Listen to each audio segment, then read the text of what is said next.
Kesini aç etip incitkenden susap olup kıynagandan sonra kalgan zatında anına göre caraştırmasa, o sebepten bağlı Müslüman cemaat bu ayda bu suyli küllede Allahu Teala kese kullarına bolgan aşılığın, bolgan igiliğin verirge hazır bolup rahmetini eşitlerin açkan saatte Allahu Teala'nı rahmetinden kaçmayıp Allahu Teala'nın ulu rahmetine biz de atlam etip Allahu Teala aytkan kebek kim beni bir atlasa deydi men anı alına cürüp varırma deydi. Kim beni alnıma cürüp gelse men anı alına çavarma deyip Allahu Teala ayta dedi sallallahu aleyhi ve sellem'den gelip o sebepten Allahu Teala her zamanda da bizge keçerge de rahmetin verirge de kesini aşkılıkların verirge de Allahu Teala kesi razı bolup duradı. Biz o zatlardan kaçmasak, biz o zatlarını izleyip kerti Allahu Teala'nın alırga canımızla da yüreğimizle de anı süysek Allahu Teala o aşkılıkların bizge verirge söz veretti. Ama bakalım Müslüman cemaat kim Ramazan ayını hürmetin görmey, kaçın görmey. Anda orazanı da cukka senemeyin orazasın aşağı aylansa degendi. Oraza da tutmayın aylanıp dursa degen Peygamber aleyhissalatu vesselam.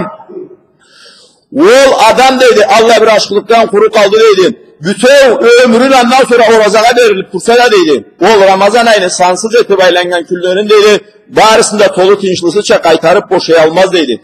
Kim Ramazan ayını Allahu Teala'dan kelgen haklığına, borçluğuna inanmasa o imanından çıkadı, o adamga Müslüman adam deyip aytırga yaramaydı. O sebepten bağlı Müslüman cemaat namaz kalay farız ese, zekat, hac kalay farız ese, İslam dinini 5 ara bağanası kalay katı borç ese, oraza ay Allah bir katıdır, sağlığı jetken adamga, akıl balıkka jetken adamga, ne de joloçu bulmagan adamga, avruğanya joloçuğa Allahu Teala erkinlik verir. Ama avada avruğan sağlığına kayıtsa, yolcu yolundan kayıtsa, alağa tutup orazaların her gününe gün tolu yeterge gerekti. Ama kim Ramazan ayda kesinin hafsısına horlatıp bir gününü de oraza tutmayın koysa, bu aytan sebepleri bizni biri bulmak Allah, o adamga anı tölerge gerekti.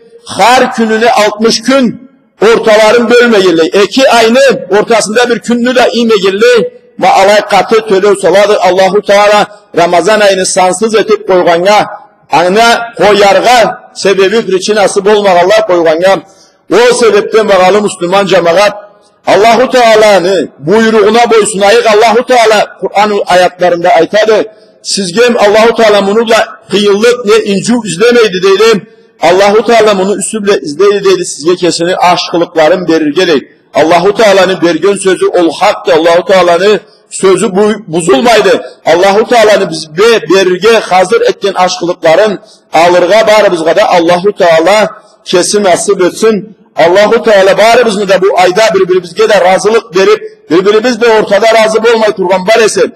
İki adam birbirine söyleşmeyi kurbanbar etse de birbirimiz de ortanı caraştırıp birbirimizge razı olup Allah'ın kesini razılığına getirge Allah kesin nasip etsin.